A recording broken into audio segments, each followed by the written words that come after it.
legal practitioner, and he always winces and wants to smack me on the back of the head when I call him a prominent Ghanaian lawyer, but senior. Facts are facts. Facts are facts. With us also the host of the viral radio show Ekusi Say. Of course, I'm talking about my Obi, your Obi, everybody's Obi. Yo, Philip Osebonsu. It's great to see you, Obi. I'm happy to be here. How are you? I'm doing well. Excellent. Not bad at all. Not bad at all. Maintaining. And of course, my boss, my controversial boss, Odilia Ntiamwa, is here, and Odi, of course, runs the business team, and has had a sort of eagle eye view over the business stories of the year, and of course, we need to review a lot of them. They've all impacted us, haven't they? All right. So before we get into everybody's big story, I think I have to ask my question, and this is a question I'd love to hear all of your takes on. So after the election, I hear that journalists at multimedia went to collect money to come and call the election for Akufo-Addo. Is it true? Obi, you just arrived. I'll start with you. Oh, that's an interesting question. That's what have you heard it too? Oh yeah, of course. Good. I mean, okay. So did you collect money? How much? And let's face it. I mean, after the declaration of the result, I made posts on Facebook and all of that about our coverage. And if you read the barefaced threats under the post, of course, we compiled all of those threats, and I know for sure that with the support of our lawyers, the multimedia group has officially complained to the police CID. It tells you, the kind of danger we face daily in our line of duty as journalists.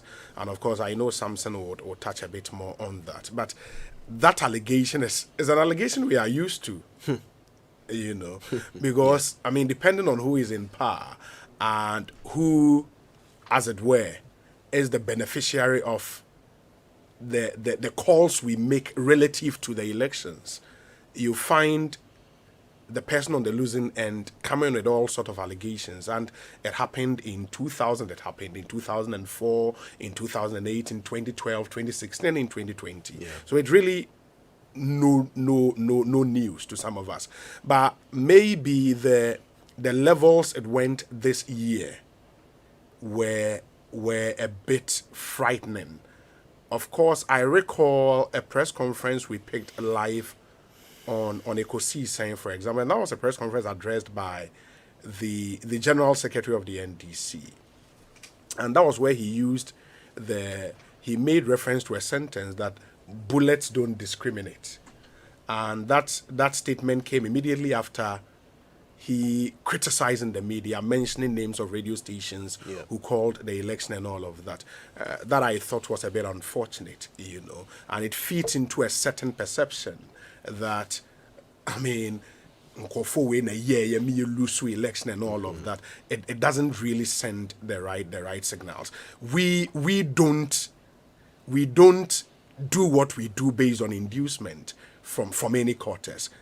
We've been fair to the facts from day one, and at the end of the day, the results we put out, which we stated were provisional results, were corroborated by results from CODEO, by the Electoral Commission itself, the body mandated to run elections in Ghana, and by almost all the independent observers, who observed this particular election. So it cannot be right.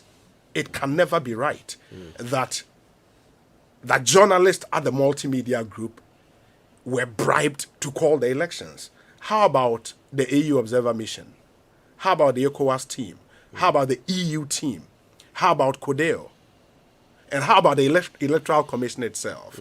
So I think we should go beyond some of these things and know that elections would come and go. Journalists will remain in here and do the job we are mandated by the Constitution to do.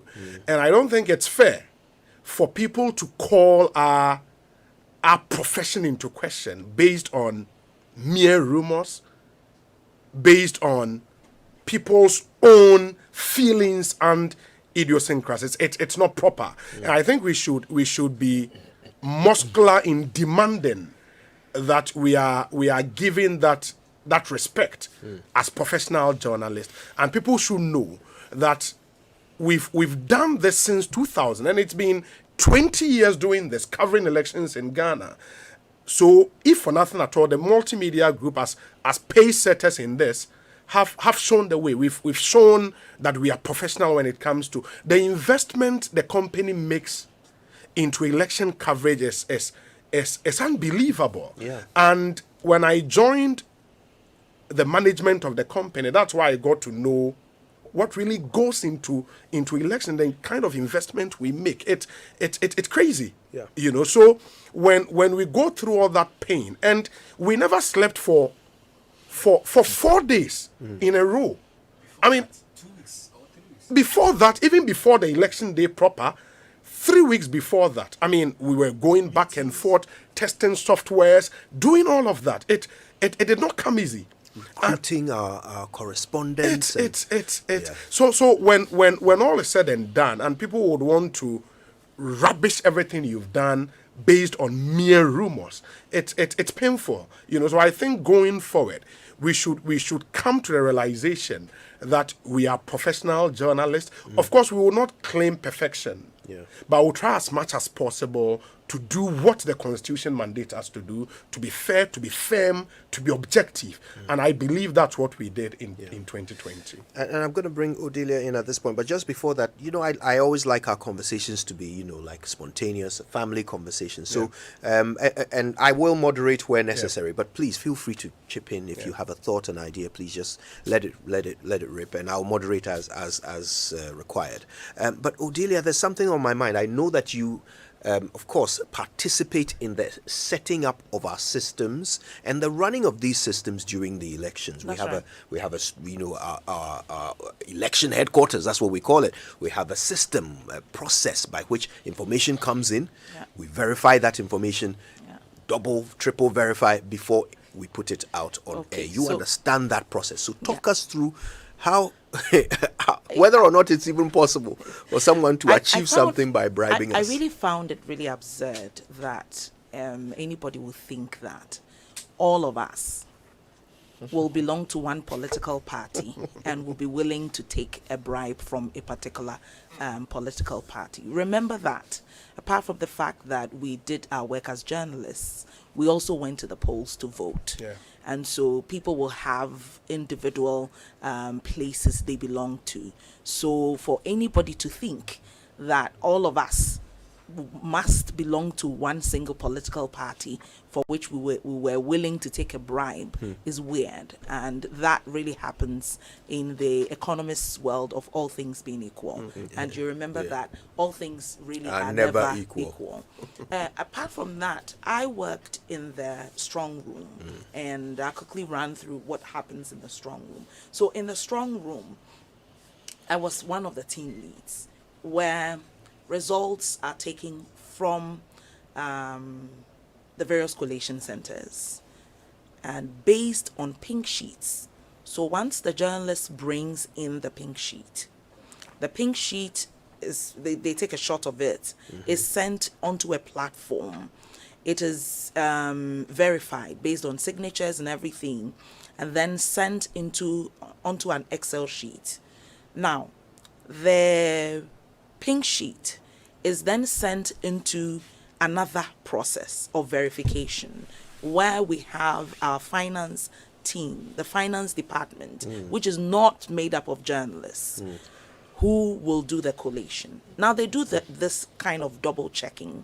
They will check the figures that have been recorded in the Excel sheet, and then they will check whether it matches with what is on the pink sheet before it is recorded. So I am just wondering where we could get it wrong, you know. And so you will have to take these processes before the figure is finally released to the presenters to call.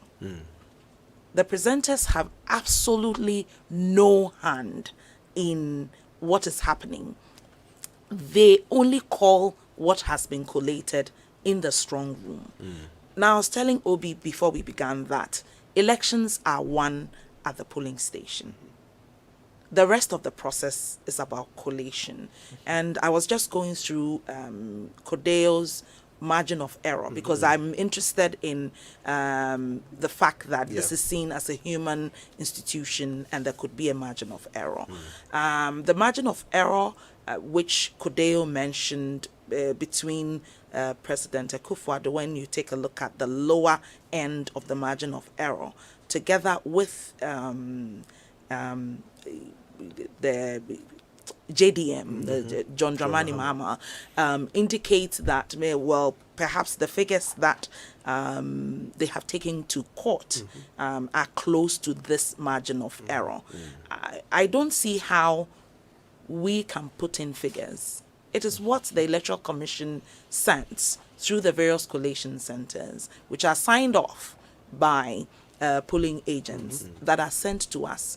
We just do the calculation. We just do the recording. We do not add up.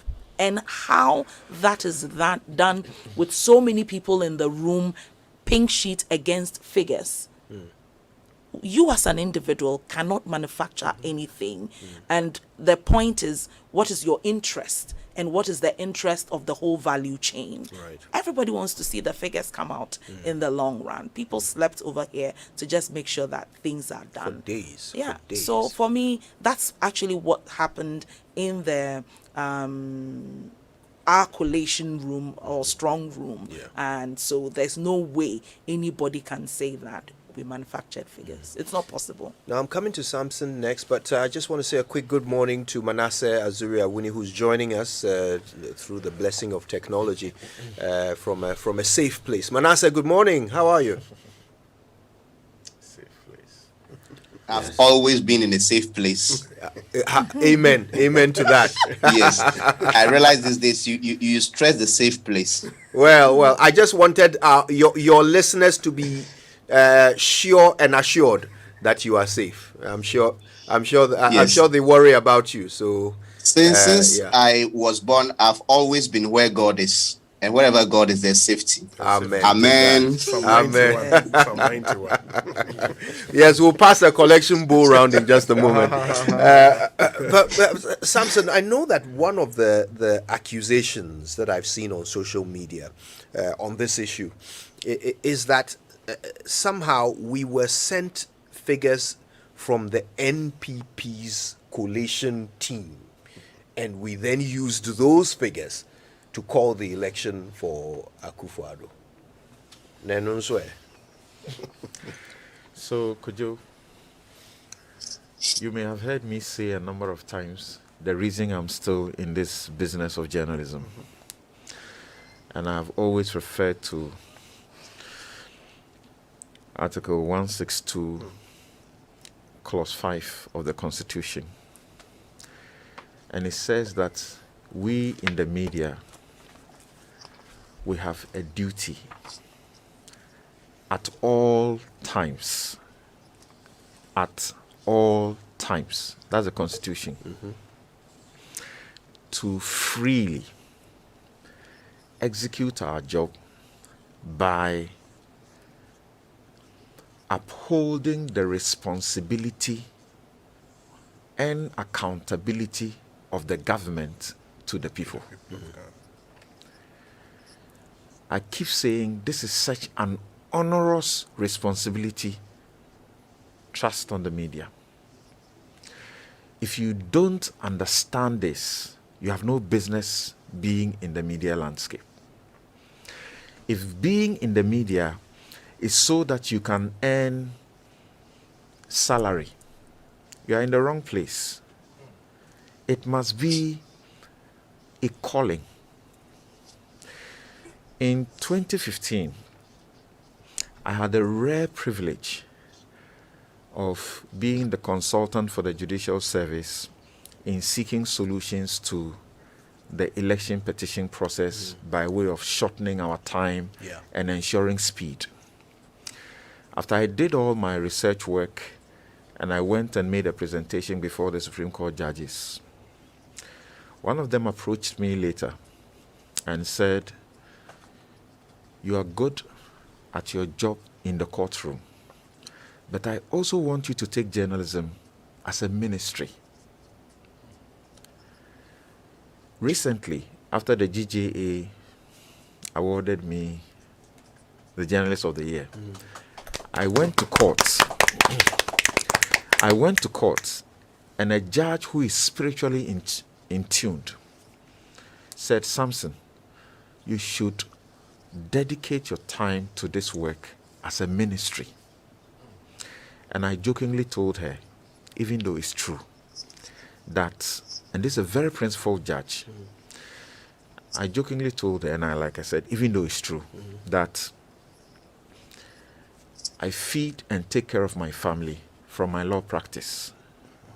I help others to also find job, and I help others with solutions also through my job as a lawyer. The media doesn't pay. If I stayed in the media, I could be tempted to take Solly. That was a joke. Truth is, for more than a decade that I was in the media before I became a lawyer, I didn't accept Solly. That's transport fare that they give you. And my editors will confirm it. I left programs and they brought the Solly to the office and handed it to my editors, who would say, "We don't accept it." So here's my point. I take this job as a ministry. And Uncle Ibo spoke about sacrifices that one has to make. In 2012, 2013, when the judgment of the Supreme Court was delivered, I was able, through my connections, to procure the written judgment, almost 600 pages, that night. No media house had it. That night, I had to read a whole night, 600 pages, so that I could sit here the next morning to try and explain to people. Remember the tensions that built up, so much so that you could catch it in this country because of the petition. It took us to do this kind of work. Look, I have been associated with the election headquarters at least for 4 elections now. And when I hear these claims, I simply tell my friends, including managers at multimedia, ignore them. Don't dignify them. Because you know what? The majority of Ghanaians, including these party people, their leaders, know that multimedia is most credible. In 2012, after we finished the call, we did the projection. I got threatened, and not less than a party executive at the top in the NPP, who was my friend, very good friend, called me on the phone and encouraged the threats. So I didn't have to sleep in my home. There had to be proper security organized for me. My wife didn't have the, luxury of having me in the house. You can imagine what is going through her mind. Look, we know how Emmanuel Ante was attacked after that call. The MPP was not excited at all. And I have said before that the MPP is very terrible at handling defeat. The NDC, in many respects, is far better. But this time, the demonstrations sometimes are getting into riots. And the brainwashing, the propaganda that is being told to the people. For example, they were told that President Mahama had won. You get to the courtroom and you say he hasn't won. Nobody won. You get it? So the people attack you And they say, where did you get the results from? Because President Mahama has won. In fact, some of them were referring to him as president-elect. Yes. Yes. You go to the court, if you had succeeded in getting some of your supporters to maim and kill a journalist, that would have been a death in vain, because you caused it and you were wrong about it when you knew for a fact. So we sat here all the night, we're doing the, yes, of course, we have sources, we have friends in all these parties. So I got to know, as the MPP was collating, I got to know some of the results. Of course, I'll check with my NDC friends. What do you also have? But I am not the one dealing with the figures at the election headquarters. Not at all. All I see is the figures as brought forward by those who have worked on them, starting from the polling station where our reporters are. And the results they bring are the results as declared at the polling stations, and more importantly, from their training, which the Electoral Commission is part of giving that training every year. They move from polling station to collation center. And what we normally require is to have what is collated. And Adam Naite and the rest of them were at pains to ensure that you don't supply figures without backing them with evidence of the script as signed by the officers. So that's all we did. In fact, to suggest that how do you even use somebody's figures from somewhere? Where do you input it? Where do you input it? It's just not possible. I know that issue has gained currency because Paula Dumotre is said to have said that, whilst it was going on, the MPP was sharing its figures with journalists. But figures with journalists. And more important, and I think you've made an important point here that I think I'll spend a minute clarifying. There is a flow of information here at Multimedia. The numbers flow from the strong room to the presenter, not from the presenter to the strong room. So let's say you are a politician, you've decided you are going to bribe Evans Mensah. Oh, Evans, I want you to read out some NPP numbers. No number can come out of Evans's mouth unless it came from the strong room. So if indeed your plan is to bribe Evans Mensah, you are bribing the wrong person. Because he can't bring his own numbers. And like Cordelia just said, look, are you saying we have like 500 plus dummies at Multimedia all over the country, and all of whom belong to one party? And all of whom were bribed. Because the people who work as journalists also have their interests as far as the political parties are concerned. Look, they are citizens and they are entitled to their political expression. I have voted in as many as 4 elections so far. I have voted for males. I have voted for Kufuor before. I voted for Kufuor first. I have voted for males. And I have voted for the candidates without voting for their parliamentary candidates. I have voted for Indum. I have voted for Zenato Rawlings. This time I voted for what's the name, Bridget Jugbanuku, and then I voted for Ursula in my constituency. I make my decisions as a prudent person, examining the facts. I don't do it because I am interested in any political party, and I feel very proud of myself and this, platform we have. That when it came to taking the MPP NDC evil, dangerous polarization into the districts, into our local, development politics, I began the campaign for a no vote. And there was such a groundswell that supported it, forced the president to cancel the politicization of that process. Absolutely. This is so wrong. We can't continue to do things this way. We are not dummies. How many people in the strong room? How many people at any given time? Over 40. So which one do you bribe? Over 40. So which one? Anyway, Manasseh joins us, and look, Manasseh, a lot of this discussion about these allegations of bribery have led to the verbal and verbal abuse and physical threats that journalists have received, and you, of course, are no stranger to this. And I wonder whether, as we've been talking about this, sometimes we say it's the politicians that enable it, but how much of the responsibility for this new sort of wave of violence against journalists, how much of that responsibility should we simply place squarely at the feet of the average Ghanaian, the people of Ghana? I think 20% of that, because they take their inspiration from the people they look up to.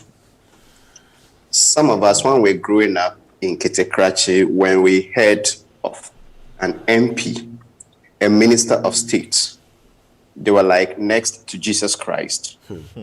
Whatever they told us, we believed.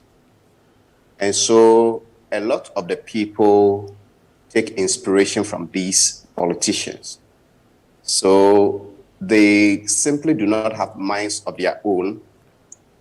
And they also do not know that some of the journalists they so much attack and would even want to kill are closer to the very people they are fighting for than they themselves. That's true. There are times I go to the ministry, you find people sitting a long queue. Then the MP, the secretary says, Manas, let him come. And sometimes you even feel sorry for them. And there are times I'm even told, there was somebody who the minister didn't want to see, so please wait a little and all of that. So the people out there do not know the relationships we journalists sometimes even have with the people they are fighting for, that the MPs, the ministers, and they don't even know how closely associated the MPP and NDC people at the top really are. So they are ignorant about some of these arrangements, and so they feed into what they decide to believe. Like Samson said, they go out there and say that, look, we have won. No evidence of who won or the figures. And irrespective of who loses, all of us have been defeated in one way or the other in life. Nobody likes defeat. But reacting to the defeat is what differentiates people. And like we said, this is not new. 2012, when multimedia declared for the MPP, or we called the results for the MPP, there was tension. And I remember at the time, Yayi Boni came to Ghana and tried to speak to the various leaders. So I called for the NDC in 2012, didn't we? We called NDC, it for the NDC. Yes, NDC, yes. And then we went to Rawlins's house, we went to Kufuor's house.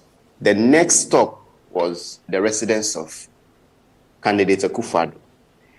And myself and the team escaped lynching outside Akufo-Addo's residence in Nima because of a heavy security detail of the police and the military. They cordoned off our vehicle and led us to Nima police station. Later, the police led us to the newsroom. So these things happen all the time. And I think it is about time the politicians began to elevate the discourse, because it isn't in anybody's interest. If you lose today, in the next election, there's a possibility that you win. And if they want to destroy the system, I always say that it is in the interest of the politicians that our democracy is safeguarded. God forbid, but if there's any upheaval, the doctors will still be needed. The mates, the drivers, others will still go to work. But the politicians are always cleared. So it is in their interest that our democracy is safeguarded, because for them, a lot of them, that's their full-time employment. So if you want to look at where the blame should be put as to how people react, I think the oxygen for these activities is provided by the politicians, and for some of their followers, whatever their politicians, their MPs, their ministers, their party executives say is the gospel. It's troubling. And like he said, the kind of encounters that some of our journalists got into when we projected for the NDC as against the NPP in 2012 was very terrible. And that's the basis where I say the NPP is worse at handling defeats, because we don't experience that kind of direct physical attack intending to maim in the situation where the NDC has lost. Okay. Now, but what the difference that the NPP made for me was that, you see, whilst the people at the top may not be the ones doing these things, their commentary encourage it. Now, when it happened and Emmanuel Ante was Beaten. and I keep saying Emmanuel Ante is not the Emmanuel Ante you knew in 2012. Still suffering That guy, effects. that guy presently is in trouble, but we can't discuss people's health issues. When we talk about Latif, how he was attacked, look, I am representing him in court, and I know almost on a monthly basis the circumstances that guy is going through because of his health as a result of what was done to him by police. But now we are claiming that we can't find a CC footage, TV footage to identify who they are. Well, we'll deal with that in court. But the point is this. When the NPP guys went on the rampage, Nana Komia, there's a delegation of 7. Nana Komia, Oboshi Sai Kofi, Elizabeth Ohene, and others, they came to multimedia. They apologized. They went live on TV, apologized, and then didn't stop there. They called on their supporters not to take to the streets, or if they did, not to be violent. And then it stopped. What do we see? If you suggest to the NDC that, yes, you have a constitutional right to demonstrate, but what is the end game? And even as we speak, you have put a petition in the courtroom, and yet you are still encouraging demonstration. What's the end? You see, what's the end? And you are still encouraging your people to be this violent. The threats are terrible. And the threats I have seen, my inbox, some of them in front of my wall, what I do is I quickly delete them. I don't block people. I don't like to block people because they have said hateful things or they have spoken negative about me. I believe that this business, if you stay in it, you must live on feedback. No matter how harsh, live on feedback. So I don't block people on my social media handles. I only delete what I feel they say that may encourage other people to say other things. The attitude I want particularly multimedia and other media entities to do is this. There was somebody of some significance who actually manufactured the whole story telling how multimedia received a bribe from Akufo-Addo. And in any case, we can feel free to name names. Yes, and in any case, are you really in this country to think that this entity is in bed with the government? The government has been so uncomfortable because we do the independent, fearless journalism that some other media entities won't dare to do. Okay? So it's not possible to be in bed. In any case, we don't want to be in bed with anybody. No. So this guy manufactures the story in such a way that those gullible supporters can believe. It was brought to our attention as lawyers And multimedia actually wanted to take it on by suing the individual involved. We've reviewed the whole thing. It's defamatory. It's outright defamation. If you put it in court, the guy can't raise a defense. They will lose and they'll be punished by the court. But we said what? This is a media entity. The last thing you do is pursue people for speaking wrongly. So don't do it. In any case, in this one, the good majority of Ghanaians know that all of this is false. So guess what? Just ignore it. And it's been ignored. I think sometimes people forget. Sometimes people forget who we are. This is the same media house that this government we're supposed to be in bed with took to the NMC. Yeah. I don't know if anybody else has a record or memory of the government taking a media house to the NMC. Not individuals in government, or not some minister And or that some process was not friendly at all. And I know this. I know this because NMC ni Akohaba, right? And somehow we are in bed with them. Oh. Anyway, we've got a lot more to talk about. We still have to find out what Samson, Obi, Odelia, Manasseh, Winston, and Evans's biggest stories of the year are. And we'll find out exactly that when we come back from these messages. This Bronya dear, we're going to make every moment special. Whether it's I see you, Kipo. There's more than enough drama series to bond over. There is something to keep you What are we doing today, man? endlessly entertained. You won't miss the action between. Nobody will be better. Ronaldo or Messi. We don't go fit to rescue you from Auntie's questions. So You said when you dey marry now. that will give you ideas. Choose DSTV this holiday season and make it your moment for only 45 Ghana cedis per month. DSTV, it's your moment. Hey, Ama, Missy Ne, boy be a Missiano. Real deal, package ankasa. Tall, dark, pink lips, muscular with six packs. Handsome, with designer clothes and shoes, papebi. Girl, he wasn't playing at all. Hey, what that? I was eyeing him the whole time. Sonia Mitchell, I strategically positioned myself in front of him. And then he opened his mouth and said hello. Oh, we're ready. Enkapenny. Hey, oh, slow. Don't let this happen to you. Use the new Blue Close-Up Cool Breeze toothpaste. It comes with a new minty flavor for long-lasting fresh breath. Stay fresh with Cool Breeze, because blue is the new cool. This advertisement has been vetted and approved by the FDA. What would you do if you have the choice to do anything in life?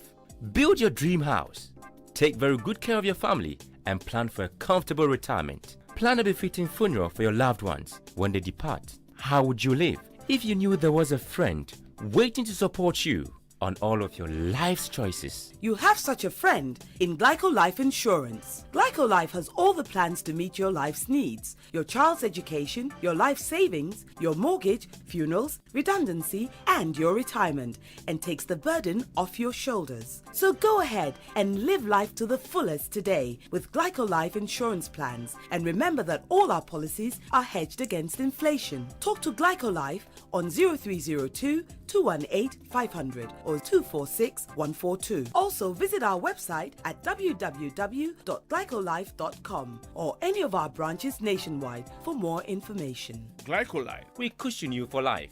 Glyco, we cushion you for life.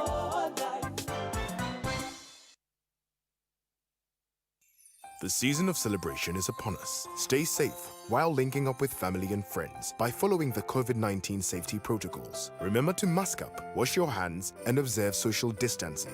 Let's celebrate responsibly this festive season.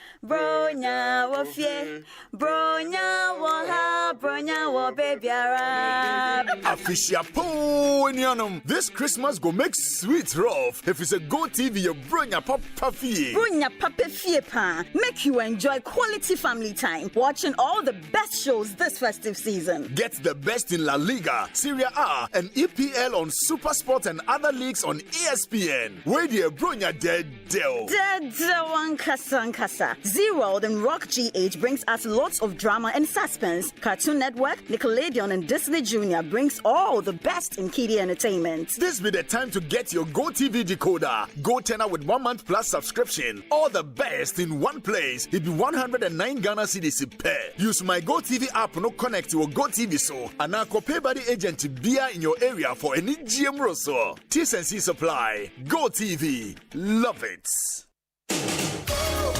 Foreman, how can I say the screening be smooth, perfect, where it drive fast like that? Contractor, I always tell you say, interface self-leveling screen be the best solution. It drive fast, where they make the job neat. In fact, it pass analog. This be original digital interface self-leveling screen. Hey, babe, I hear you, Interface man. Interface Limited is the leading supplier and installer of finishing input materials for the building and construction industry in Ghana. Call us on 0274 9999 or visit our website at www.interfacelimited.net. Facebook Interface Limited GH. Instagram interface.limited. Misika enso katia roba. And also enso estate 9. Now so empowerment. Temetwati, nemetwani zuo. Mi twati ya mi twani swatch. I do cream so be idea. Amana easy cry. 3 cedi pa. 3 cedi so dia kwa me. It will be se mi share I do cream committee ana mi kokomu a. Jai. Yeah.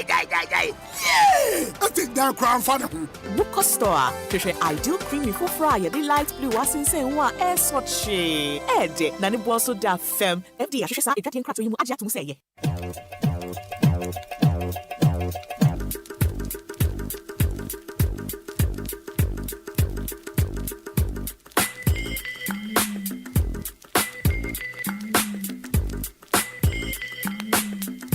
Coffee in your cup and joy on the set. The Super Morning Show is always the best bet on Joy 99.7 FM. Oh, you're welcome back, and it's the very last Super Morning Show for 2020, and of course we've brought together all of our friends, the names and the voices you trust: Samson Ladi Anyenini, Philip Ose Bunsu, Odilia Ntiamwa, Manasseh Azuri Awini. We had Joseph Akable earlier. We will have Winston Amwa and Evans Mensah joining us in a bit as well, and we're together because we want to share our highlights of the year, but also we want to talk about the things that really matter. We spent a lot of time dealing with the election petition. We've spent a bit of time talking about false allegations of media corruption in 2020's election, particularly as it pertains to multimedia. We're also going to spend a bit of time talking about press freedom, and when it gets to that, look, we have to take responsibility and talk about the entirety of the media, the entirety of the press, and the threat that we are under today. And we will spend a bit of time talking about that, and we'll wrap up by telling you our biggest stories of the year. That's all to come. Stay tuned. We'll be reading your tweets as well, and don't forget the Chaotic Awards. We'll wrap up the show with that. Now, very quickly, let me remind you, the Energy Commission wants you to know that the electrical wiring law requires electricians in Ghana to be certified by the Energy Commission before they can conduct electrical wiring of residential, commercial, and industrial facilities. I wonder how many of us were aware of this, when you're building, are you aware that it's illegal to engage the services of an electrician who is not certified by the Energy Commission? How to get your building facility ready for electricity connection is very straightforward, okay? So let me tell you the steps you take. First of all, get a certified electrician to do your electrical wiring and collect a duly completed, signed and stamped installation completion certificate from him after he's done the wiring, he or she obviously. Submit the installation completion certificate along with other relevant documents to ECG or NEDCO for service connection. Okay, that's the only way now you can get power to your facility once you've wired it. Now, to find a certified electrician, download the Certified Electrician mobile app on Apple Store, or just go to energycom.gov.gh and access the certified electrician database. Now, please demand an ID from anybody who claims to be an electrician in your community. Reach the commission on phone if you need further information. The number is 0302 813 756. Now, this public sensitization is funded by the UK government's Department for International Development, DFID. and coordinated by the Ministry of Trade and Industry. Now, do you send or receive money to and from other African countries? Thank goodness for UBA Africash, because if there is a UBA in the country where you want to send or receive money to or from, then please, you can use UBA Africash to instantly send that money or receive it. And you don't have to be an account holder of UBA to use this service. Just walk into any branch or partner agent location with a valid ID and then they will help you out. If you want to know more, call the 24/7 Customer Fulfillment Center on 0800 833 833. That's a toll-free number for Vodafone and Airtel Tigo. Or you could just call 0302 634 060. Africash, fast and secure means for transferring money across Africa. UBA is Africa's global bank. Now, we'll be reading some of your tweets and texts shortly. Text messages on the Super Morning Show are brought to you by Glycocritical Illness Plan, GSIP. It's in your best interest to survive. Now, planning where to spend the last night of the year? Golden Tulip Accra is the place to be on New Year's Eve. Join their open house party, they're calling it, to usher in the new year in the most unforgettable way. You'll be warmly welcomed with a glass of Prosecco. Have you had Prosecco before? I don't drink alcohol, but Prosecco. Is it alcoholic? Yes, it's a variant of wine. It's Italian, and it just tastes so pleasant. Prosecco. I tasted somebody's glass one day. I don't drink alcohol, but it tasted nice. If I had to become alcoholic, maybe that would have been mine. I should promote what Sobulu. Are you there? And the variants thereof. Sami Odami represents the Sobulu lobby here at Multimedia. Listen, come along and enjoy some Prosecco and be treated to Golden Tulip's exquisite 3-course buffet dinner at the poolside. There'll be performances from Arthur's band, great hits by DJ Tayor. Champagne will be available as well to toast, and there'll be some mind-blowing fireworks at midnight to welcome the new year. 400 Ghana cedis for singles. A couple will pay 250 Ghana. I'm confused. I don't know how that works. Single 400, couple 250. Okay.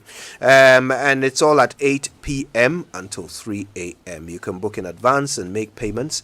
You have to book in advance and make payments. And you can book your table now by calling 0302 213 161. Or you can try 050 162 9330. Golden Tulip Accra. Playtime anytime. And please remember your COVID-19 tips, okay? Avoid touching your face because you can get the virus on your hands from touching surfaces like doorknobs, laptops, and cell phones. Also, avoid touching your mouth, your nose, and your eyes. Avoid biting your fingernails to prevent the virus from getting into your body. And please do not shake hands or hug people for now, okay? And don't share personal items either. Always cover your mouth and nose when you cough and sneeze. All right. Now, Manasseh, I want to start with you on this because the danger here when the media is under threat, the danger is not really to the media. Yes, that's the immediate recipient of the threat, but the danger is to democracy. How do you assess Ghana's strange, phase that we seem to be going through? You talked about how maybe 20% of the blame should be put at the foot of the people of Ghana. But what is this strange phase where it seems as if there are more people now willing to threaten democracy than we've seen in the past? Again, Kojo, I will say put 95% of it at the doorstep of the leaders, political leaders, and political leaders. And now I say the government in power. And I think we should be very honest and call people out. I have been a journalist doing investigation since 2013. And when President Mahama was there, I have always been talking about body language. But let me take this opportunity to explain a bit further of how the body language of a leader can determine how people react. When I was doing my book, The Fourth John, if you read that book, there are very hard and harsh things I said about the former president. People know how I took him on when he was in government. So to even get him to grant me the interview for the book, some thought it wasn't going to be possible. Yet he met me and said, ask me everything you have to ask. Then he saw some of the things I was writing, and he told me that there was a committee, because this was a book about him, an election was coming, a lot of people had told me other things. So there was a committee working on how to react. But he had instructed that it should go down to even the party communicators that if or when the 4th John was published, no member of the NDC should attack me. Because he is a writer, he believes in free speech, and even if it was against him, nobody should attack me. And when this book came out and some people within the NPP would take it to radio station and call him names, I realized that no single NDC member attacked me. This is to tell you that when the leader at the top shows a certain body language, those below him follow. I don't know when you did this interview with the Deputy Information Minister, Pius Hajide, who was talking about, was it yesterday or this Tuesday? week? Tuesday, yes. And he started by saying that, look, this was exaggerated. There was no attack on the media. Then you mentioned specific examples of attack and deaths. And his next response was to say that wherever or whenever there is irresponsible journalism and also opinion journalism, attacks increase. So this is an indirect justification of what is happening. If we had a president who does not support such literature, this person, and let me say, his utterances are very irresponsible. He shouldn't be in office today as we speak, because journalists are attacked, some people are threatened and killed, and you seem to justify it by saying that it is because they are irresponsible. So if we are even to go by his theory, the Media Foundation for West Africa does media monitoring, normally ahead of elections. And if you followed what they put out, Oman FM and Wontumi radio and TV and those platforms topped the Media Foundation's list of the most irresponsible and abusive language, all the terrible things. Yet within these 4 years, these people are not the center of attraction. When the government people tend to use irresponsibility as a justification. I am not saying the media should be irresponsible, but there is nowhere in the Constitution that says that if you are irresponsible, your punishment should be death or attack. And this is more serious than we think.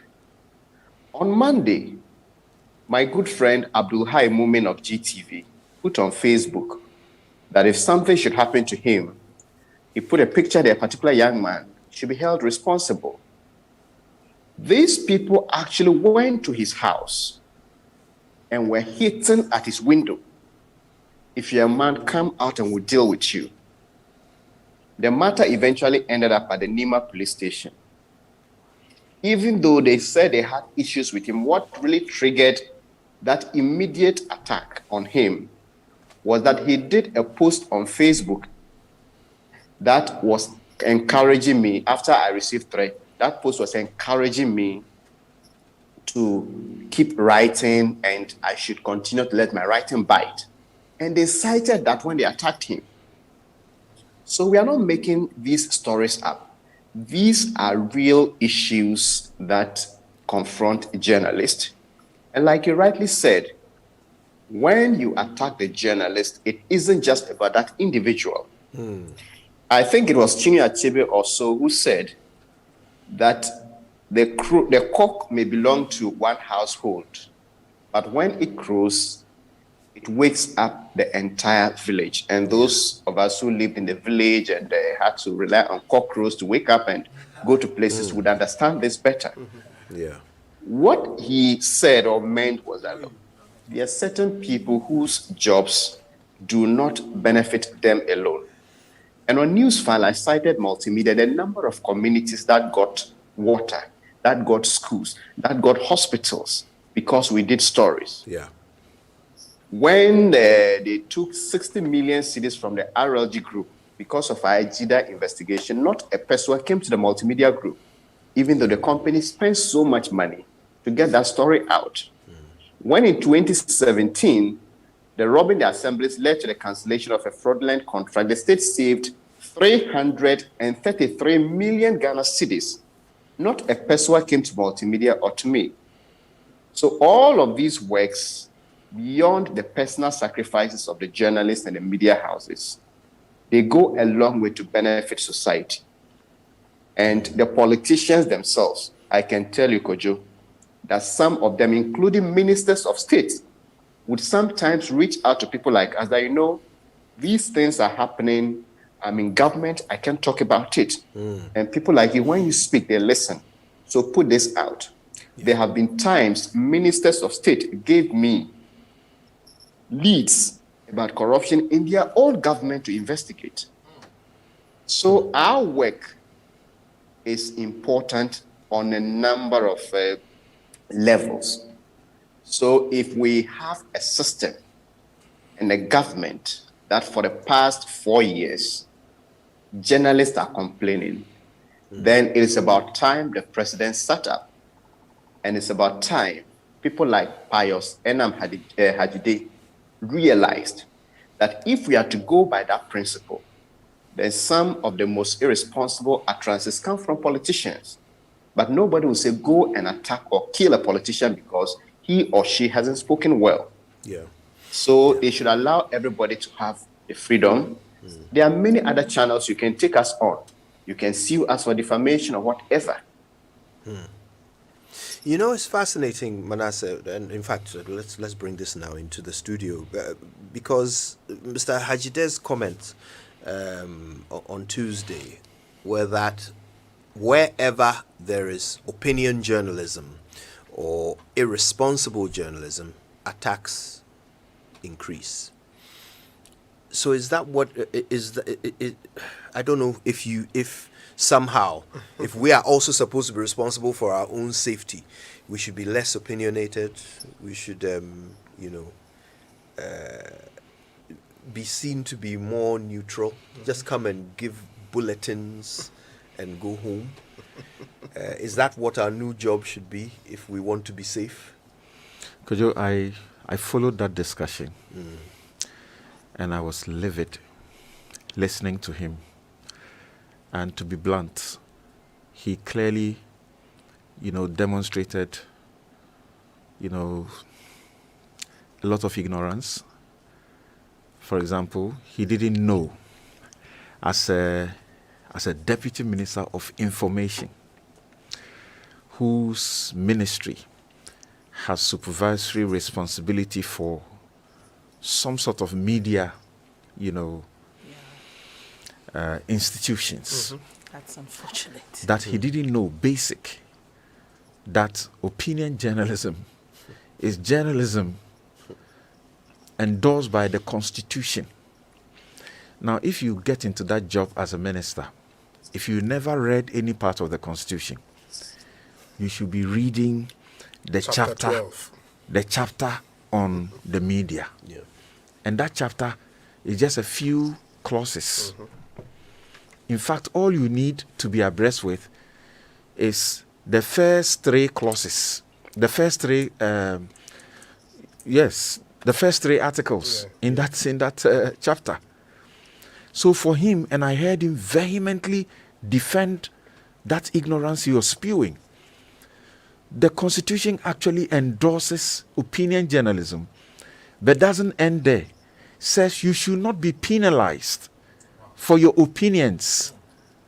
You shall not, that is it, be penalized for your opinions, for your editorial, expressions and the things you write. You see, but he was coming from a certain background. And I am aware that my friends in that ministry have been uncomfortable. But you see, we live in a country where, because of this duopoly, the ugly thing about the duopoly, we have come to a point where their supporters have a certain philosophy. And the philosophy is that if you are with us, you should not be here to criticize. You must only hate us to criticize. That's so wrong a basis for them and a paradigm to carry. So once you criticize some work of a ministry, of a minister, or the government, then it means you hate not the government, but the party, the NPP. So the background I'm saying he's coming from is this.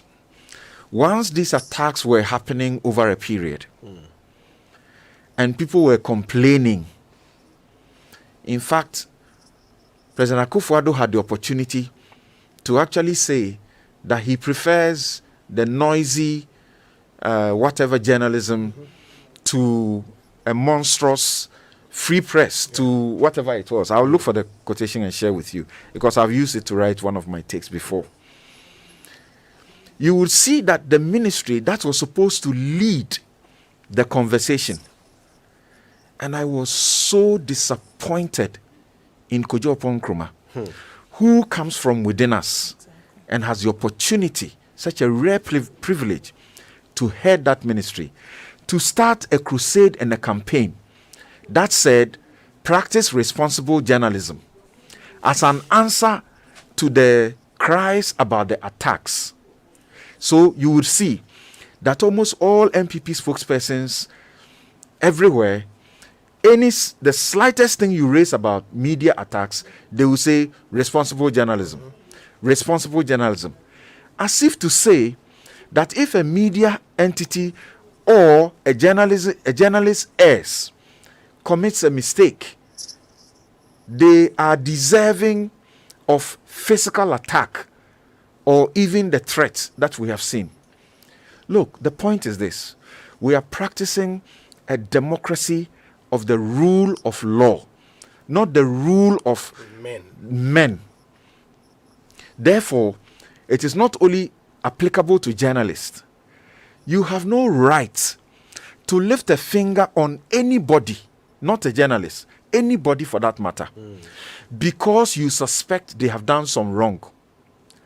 When you do, like the MPP has been saying for a long time in this election aftermath of the election, what you do is you go to court. You see, there are avenues to complain about wrongs, and you will get a hearing. You do not have a right to lift a finger on a journalist because you perceive that they are biased, because you think they have criticized the government. The government. It's not your party. The government belongs to we the people. Read the Constitution from the preamble to the very first article.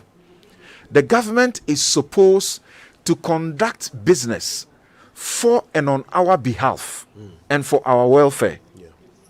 It's not for MPP welfare, not for NDC welfare. So that kind of posture and communication fed into a certain mindset that, once I perceive that somebody is irresponsible in their journalism, it's okay to attack them. The pronouncement from the top is the most important, and they must be heard to swiftly condemn these things. Let me tell you something. The ministry set up a safety of journalists committee. That's the information ministry. In 2019, November. The GJA delegated me to be on that committee for the GJA. Guess what? The first meeting that was called was later cancelled. I think that's what happened. Is it I the never heard. mechanism that I never heard. Hajide was I talking never about? heard of any meeting that was called again. After the body 2019. had been properly composed. But guess what? The slightest opportunity, they will refer to that committee for the safety of journalists and say they are doing something. You are doing what? Because you set up a committee which is non-functional, which has not been seen at the forefront of fighting for journalists. You just want to use the name of that committee as a reference, and you are okay with it. You have been a practitioner. You have been in our shoes. You have been here. You sat in this studio on the morning show. NDC accused you of being MPP. MPP people who didn't even know that you were MPP also were accusing you of being NDC. And you move out with this opportunity, and all you do is start preaching to us about responsible journalism as a justification. He didn't say that directly, but that was the impression created in the minds of the people. I like to say that journalists are human beings. They make mistakes. As a lawyer who does a lot of cases on these matters, I have led journalists to apologize, to beg, to retract, and do all sorts of things. Journalists have had to pay hefty fines in damages for having, defamed people or done the wrong thing. The one thing you don't do is to justify any fiscal or any form of attack, which is criminal, because threats of harm is a criminal offense, punishable by up to 3 years in jail. Threat of death is also a criminal offense. Threat, not the actual, is also a criminal offense, punishable by up to 10 years. Don't allow the criminal reaction and give anything that suggests there is a defense or a justification for it. So what we expect, I heard you, when you interviewed them here, Rhoda Osayafo was so spot on. And she said, we must be hearing leadership speak up and condemn these things, and they must do it so swiftly and not do anything that suggests that there can be any justification for any attack. I recently interviewed George Sapong, Executive Secretary of the National Media Commission, and he reiterated that there can never be any justification for any fiscal attack or assault, whether fiscal or verbal, on a journalist because you suspect that they have done wrong. In any case, the Supreme Court has said that a multitude of suspicions cannot constitute evidence for anything. The more we get them to be open and public and speak about these things, the more it will get down. Right. I have defended journalists, and I continue to defend them in the courtroom, not because I think in all cases they are right. Some of them have been wrong, and we have admitted. Yeah. When Ifya Pukwa and the rest of them were attacked and wounded by the NHIS, guess what? Apart from the political leaders, what they should do, as in swift condemnation of these things, our courts also need to send the right signals. I will be the last to say that particularly the Supreme Court has not done enough to protect the media freedoms that we have. The Supreme Court has jealously guarded these freedoms, and there's a plethora of cases I use to make my arguments. Now, when Ifya Pukwa and the rest were attacked and harmed, wounded, Ifya Pukwa was pushed into a ditch. She had a cut. She went to the hospital. The state had a responsibility to prosecute that case. Have you bothered to check how that case ended? The criminal case didn't go anywhere. In fact, some of the people that were accused were later removed because The state's argument was that there was no evidence, to tie them. They on were the issue. removed from the case. Yes. Removed from the list of... exactly. But guess what? Multimedia decided to do a civil case where we have responsibility for. If the state is doing, is the state that to prosecute for you. The state is your lawyer. Where the state failed, Multimedia, through private initiative, won. The person who was removed was also found guilty. Even though the state didn't deem it necessary to prosecute that person. Remember Jojo Kobina and his crew? Yes. Were assaulted, in that dastardly manner, and the police at ministries actually supported Mayor Van der Poel to maltreat the journalist. Where did it go in the police state process? The action was not sufficient. Nothing really was done. Multimedia took another private initiative. They were found to have committed the wrongs, and they were punished. Except that the monetary, damages that is offered is often not enough. Samson, but they are asked to issue retraction and apology. Forgive me. The very recent one I must mention, Hajia Fati. She said one of our reporters looked like an onion seller. An onion seller is not a human being. Because she's an onion seller, you can attack her for not doing you anything. For that one, the criminal one succeeded. And then the private suit also succeeded. But guess what? The signal that is wrong. The party's lawyers, as in the MPP, the lawyers that lead some of their cases, are back in the court appealing the judgment of the High Court that she didn't get custodial sentence in the criminal matter. She got only some few 10,000 or what to pay. In the civil matter too, she was paying about 10,000, 11,000. They are appealing it, encouraging her that she can be doing these things in future. Wow. But you and I know that Samia Uku and the rest led this woman to publicly apologize for the things she did. She actually wept on TV.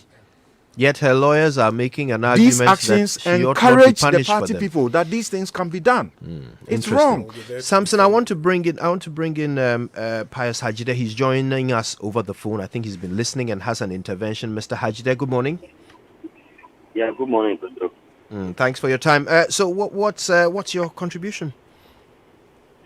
Well, respectfully, I've been listening to your show since morning. First of all, let me commend you. But I feel rather scandalous and greatly saddened by some of the commentary that I am hearing. I cannot believe that reference is being made to the same program that I was on a couple of days ago. Let me put on record that the conversation today appears to be twisted out of context rather unfairly. And I regret the excessive personalization that I am sensing, especially from my respected senior brother, the host of Newsfile. Kojo, if you recall, the NDC panelist on the show made the point about the theory that he called the ownership challenge. We discussed that, and all of us on the panel, my view was that we disagreed with him that ownership of radio stations cannot be the basis for, if you made the increased attacks or any attacks on journalists. And in disagreeing with him, that, well, the station is owned by NPP people or NDC people, we discussed that, if you recall. In disagreeing with him, I made the point that if it is the kind of journalism that is being practiced, is what he wants to discuss, well, there is literature to suggest that all over the world, where there appears to be a greater sense of irresponsibility, two things happen. People begin to generally lose faith in journalists, and then attack against journalists also appear to rise. And I made the point that I was not necessarily discussing the Ghana situation. at that point, you even reminded me that in that case, let us focus on the Ghana situation. And I never made the point that there is opinion journalism in Ghana or irresponsible journalism in Ghana. In any case, my understanding of opinion journalism is that it is the kind of journalism that makes no claim to objectivity. That's my view, and that is, in fact, the studied and reported position on the concept of opinion journalism. It is not just a question of reporting your opinion. No, it goes beyond that. But having said that, I never made the point that opinion journalism is being practiced in Ghana, or that the Ghanaian journalist is becoming increasingly more irresponsible. I haven't said that. Now, again, I want to place it on record that personally, I have been at the forefront with the leadership and support of my minister, Kojo Oponkroma, to practicalize what Senior Samson Ladi Ayenini just described, a coordinated mechanism of the safety of journalists. This didn't exist before we came. And several actions have been happening relative to this committee. I regret that our colleague is unable to join. But just about 2 weeks ago, there was another capacity building and consultative workshop in Kumasi that I attended again on the safety of journalists. So a lot has been happening. Just to clarify, Mr. Hajide, are you saying that this committee has been meeting, just that they've been meeting without Samson? Why is that? The committee is evolving. It's in the formative stages. We conceived an idea. We floated the idea. The journalists accepted it. Other stakeholders accepted it. We handed it over to the National Media Commission because we didn't want the states to play the central coordination role. So, I mean, if I say state, I mean government. We didn't want government to play the central coordination role. We handed it over to the National Media Commission. And I made the point to you that we are happy that international organizations such as UNESCO are assisting the UNESCO to flesh it up and to operationalize it. Right. So it is still evolving. It is still in the formative I think stages. my panel has a couple of questions for you on that because we're interested in this mechanism. But let me first ask you this. So does this mean that the committee has evolved and GJA is now out, no longer represented? No. I'm saying that when we conceived the idea, we brainstormed on it, we consulted on it, there was acceptance. So I guess that invitation that the GJA delegated Mr. Ayenini to would be to one of the consultative forums. And I do recall that the initial consultative forum, because of the many excuses from the other participants that we got, the first one was rescheduled. But it happened, and people from Joy FM even attended. I do recall that some colleagues of yours from from multimedia attended. And who represented So what I'm saying is GJA at that after one? The whole idea was accepted within the media fraternity and other stakeholders, we handed it over to the National Media Commission. At this point, the National Media Commission is developing a roadmap for the effective implementation and working of the committee. And in that regard, there was another consultative forum in Kumasi just about a week or two ago, and I attended again. So on matters of the safety of journalists, this administration, I beg to submit and strongly to, has been at the forefront of taking practical steps. And many of the incidences of violence against journalists that my brother Ayenini speaks to are not matters that are of contemporary history. I mean, they are not matters that may have occurred within the last 3 or 4 years. But they must be of concern to all of us. But I responded to a specific text message you read, which alleged that today the safety of journalists is being more compromised than in the past. And I said that no, that would be a gross exaggeration. So I was responding to the specific assertion that journalists feel more threatened today than ever in the history of this country. Yeah, and I said that would be a great exaggeration. Yeah, it Because sounds we remember like the days of we remember the days of the Mr. Hajide, forgive my interruption. I have to give the opportunity to my panel to ask you a question, but it does sound as if you are telling this journalist who sent in the message, you are telling him how he feels. He says he feels intimidated. You say no, you don't feel intimidated. How can you tell someone else how that person feels? Let me twist it around. Assuming without admitting that that was true, that journalists were being attacked, and one journalist expressed an opinion that, well, no, we are freer today. Should we expect or should we accept the expression of one individual's opinion to represent the general phenomenon and the general atmosphere? Okay, let's see if it's one person's opinion. We have a panel of journalists here. Mr. Anyanini has a question for you. Not really a question. Pius, good morning, and thanks for joining and for the clarity you seek to bring. Even though I'm sure I heard you very clearly on the issue that I criticize you on. I'm not criticizing you as Pius and your work you do. I'm criticizing a specific area of your mandate where I think you guys have disappointed the media big time. You sought to say that the journalism cannot be opinion journalism and that there ought not be opinion journalism. The journalist must only report the facts and move away. And that's the way you put it. And I found that was a wrong impression to give because it's not actually backed, and it's the opinion journalism is backed by law. But on the committee we are talking about, I was not just invited to some committee by GJA.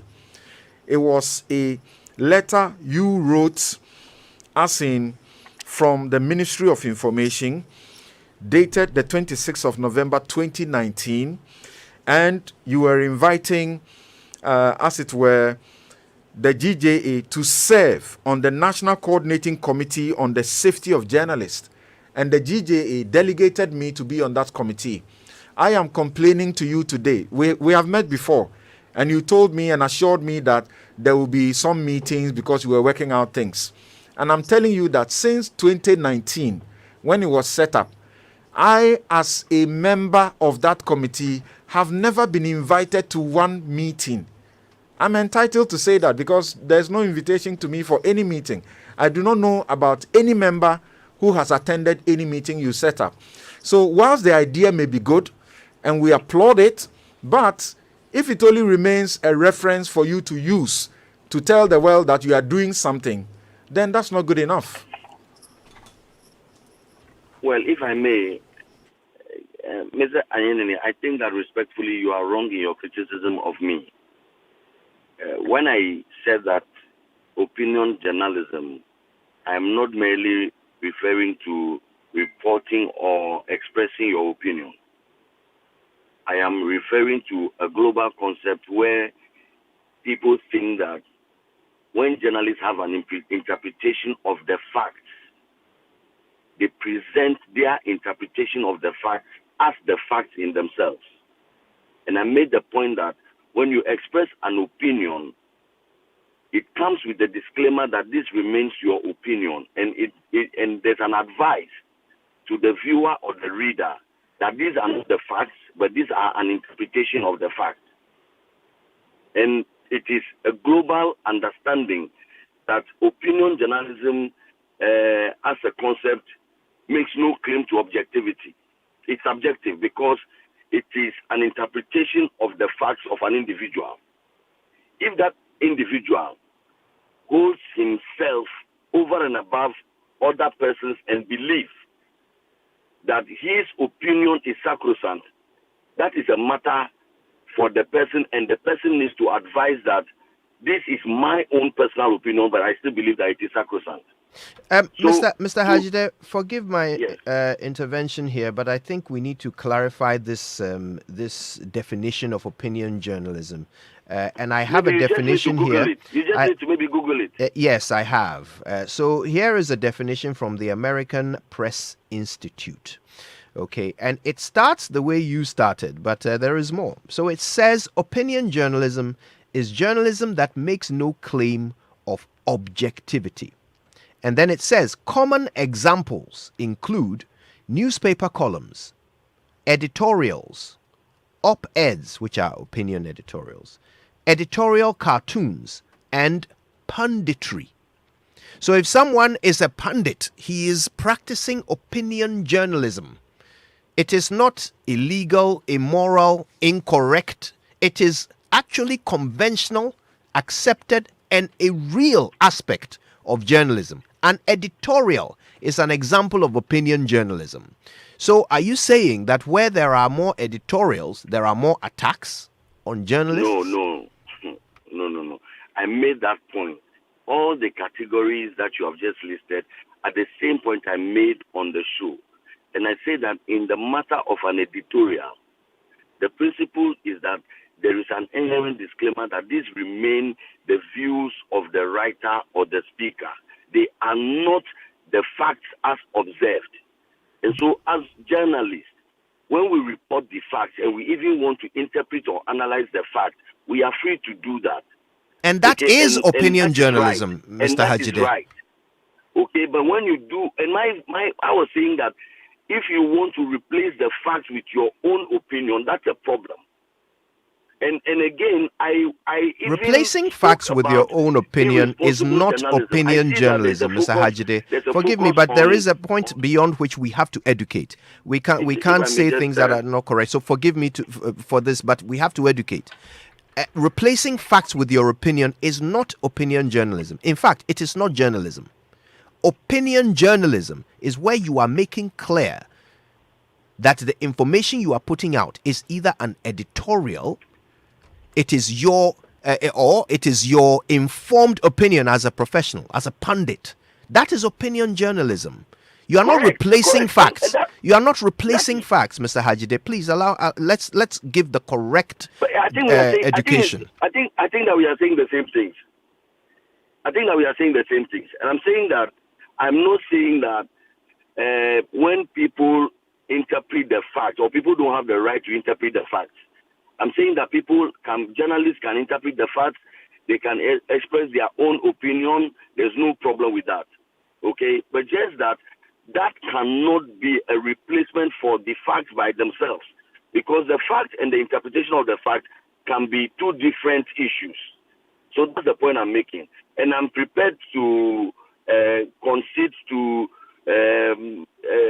all the semantics. Okay, all those ones. But the fact of the matter is that you hosted that program, and you know the context within which we're having the conversation. And I made the point that no matter what it is, even irresponsible journalism, in your view, whatever you call it, there can never be a justification for an attack on a journalist because, in your view, he did something wrong. I made that point strongly, and I even suggested that if you read the Constitution, the freedoms that are granted to the media are even a different layer to the freedoms that are given to all other ordinary citizens. The Constitution is clear that when discussing freedom, the Constitution specifically identifies journalists and media and imposes another layer of freedom on the practice of journalism and media work in Ghana. And I made that point. I don't know if you recall that. Yes, it's one of the many points you made, and I think we've taken your I don't know whether I should call it intervention. Yes, your intervention this morning in good faith. We thank you very much for it. So please, I thank you also for the opportunity. But as far as media freedoms and attacks on journalists are concerned, please trust that there is nobody in this administration that I know of, and especially Kojo Ponkruma or Payazana Majide or anybody in this administration that matter, that will pay just lip service and close its eyes to these matters. Whenever they come up, we have been at the forefront and we have supported in many ways. Sometimes we don't even report on what we do because they border on the 3 Ps, and I spoke about the 3 Ps: protection of the journalists, prevention of the attack, and prosecuting of those who are involved in attacks against journalists. I spoke about all this. Yes. And we thank you for bringing them up. Very, very much appreciative of your time. Mr. Pius Hajide is the Deputy Minister for Information with that intervention there. It's now an extended version of the Super Morning Show. We're going to wrap things up very quickly with our panel in the studio. Shall we start with Samson? Yes, so my conclusion on this will be that first, I would have expected my friend Pius, and I expect a certain candor when we are in government, and it doesn't hurt to say that, oh yes, we did this, but we have had some challenges. That is why since 2019, we have practically done nothing except putting the name of a committee out there. It doesn't hurt to be truthful about that. Now, anytime I have had to defend a journalist who has been attacked in the court, I am minded to sort of present before the judges that our Supreme Court has done certain things which protects the journalists and the media work, and they ought to uphold it. And I've also often referred to the European Union Commission having said something many years ago, which we all use for the purposes of this discussion, that the protections that the journalists has been handed them by various laws and constitutions doesn't come, if you like, naturally, and that governments must constantly reassure, they must constantly reaffirm, constantly reassure, constantly reaffirm, and let the public know that these journalists are an important part of the society and they deserve all the protection and ought not be attacked. I conclude with a statement by Professor Henrietta Mensah Bonsu, now Justice of the Supreme Court, when she wrote in the book The Law and the Media in Ghana, edited by Professor Kwame Karkari and Professor Kofi Kumado, one of my favorite gentlemen. She underscored that, quote, the need to uphold the freedom of speech and expression is considered fundamental to democratic governance and the operations of a democratic society. Such protection ensures the nurturing and growth of a market in ideas, which guarantees the free flow of information from the governors to the governed and vice versa. Thank you very much. Thank you, Samson. Quick reactions from Odelia, Ubi, and Manasseh. Ubi?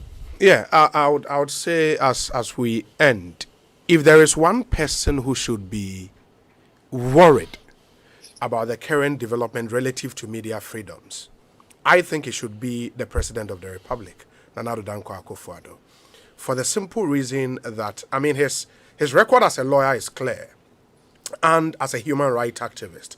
His record as the Attorney General of our country is clear. I mean, the things he did that led to the repeal of the criminal libel law.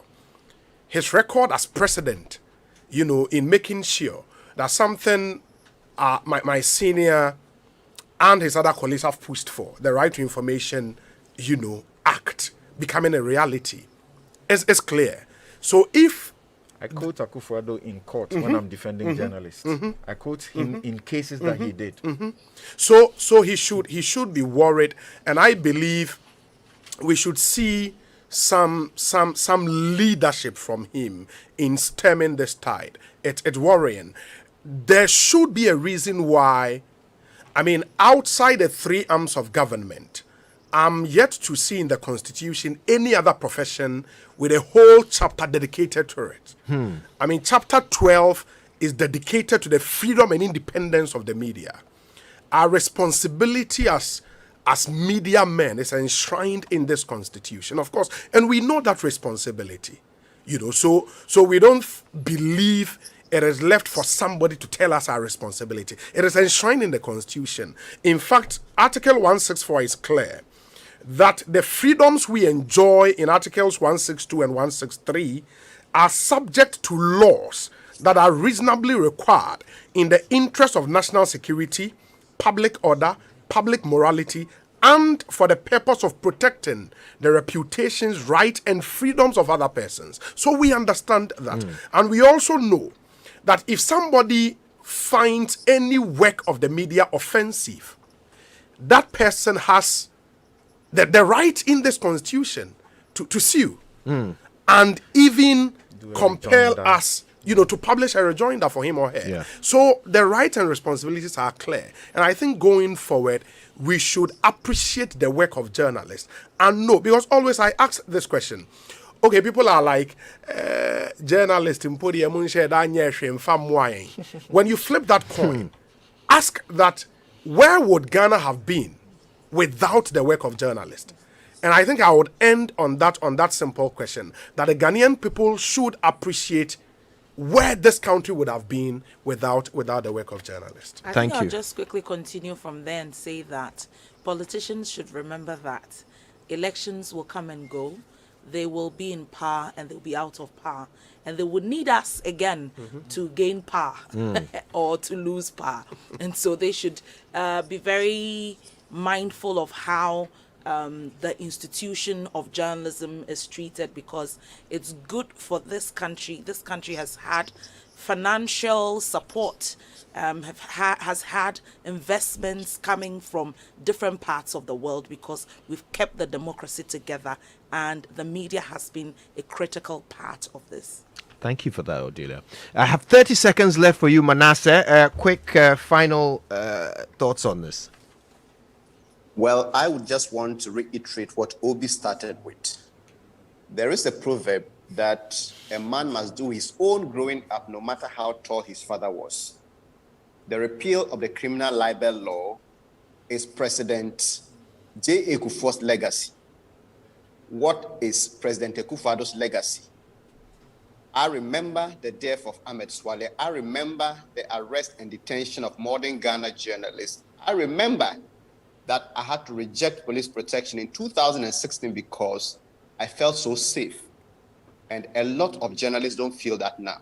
And that is the legacy I remember for Ekufuor in terms of press freedom.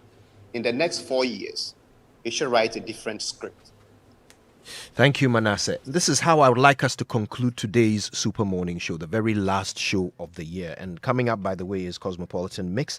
Grandmaster DJ Victor will be hosting Cosmopolitan Mix today. But this is the final word on the Super Morning Show for 2020. And it is this.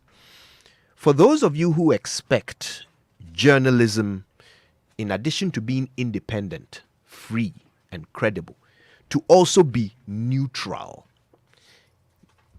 please, we will not.